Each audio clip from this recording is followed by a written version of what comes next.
কলকাতাৰ আৰ.জে.কাৰ মেডিকেল কলেজৰ দ্বিতীয় বৰ্ষৰ স্নাতকোত্তৰ প্ৰশিক্ষাৰ্থী ডাক্তৰ মৌমিতা দেৱীনাথক 9 আগষ্টত ধৰ্ষণ কৰি হত্যা কৰা হয়।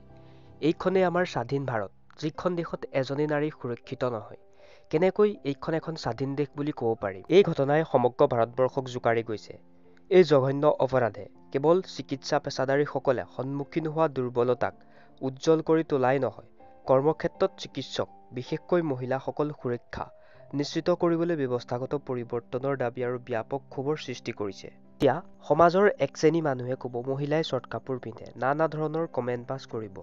এই ক্ষেত্ৰত আমি যদি ধৰ্ষণ হোৱাৰ দিনাৰ বাহিৰে অন্য 365 দিন ইনষ্টাগ্ৰাম, ফেচবুক আৰু অন্যান্য ছ'চিয়েল মিডিয়াত #ৰেছপেক্টৱমেন, #ৰেছপেক্টগাৰ্ল পোষ্ট কৰি থাকিলেই নহয়, আমি সকলো ৰিয়েল লাইফত ৰেছপেক্ট গাৰ্ল, ৰেছপেক্ট ওমেনটো ব্যৱহাৰ কৰিব জানিব লাগিব।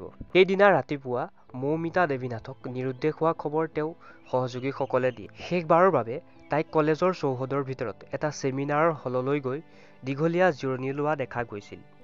কিছু সময় পাছত তাতেই তাই অৰ্ধনগ্ন অৱস্থাত মৃতদেহ উদ্ধাৰ হয়। মৰণোত্তৰ পৰীক্ষাত নিশ্চিত হয় যে তাইক ধৰ্ষণ কৰি ডিঙি চেপি হত্যা কৰা হয়। পোষ্টমৰ্টম ৰিপৰ্টৰ মতে তেওঁ যৌনাংগ, মুখমণ্ডল আৰু শৰীৰৰ অন্যান্য অংশত হোৱা গুৰুতৰ আঘাতৰ বিষয়ে বিতংভাৱে উল্লেখ কৰা হৈছে। পোষ্টমৰ্টম ৰিপৰ্টত 113টা কামোৰৰ চিন আৰু 150 গ্ৰাম বীৰ্য ধৰা পৰিছে। বৰ্তমান এই কেছটো কলকাতাৰ হাইকোৰ্টে CBI হাতলৈ ট্ৰেন্সফাৰ কৰে। বন্ধু-বান্ধৱীসকলে আপোনালোকে কওকচোন, ইয়াৰ দোষীয়ে কি শাস্তি পাব লাগে?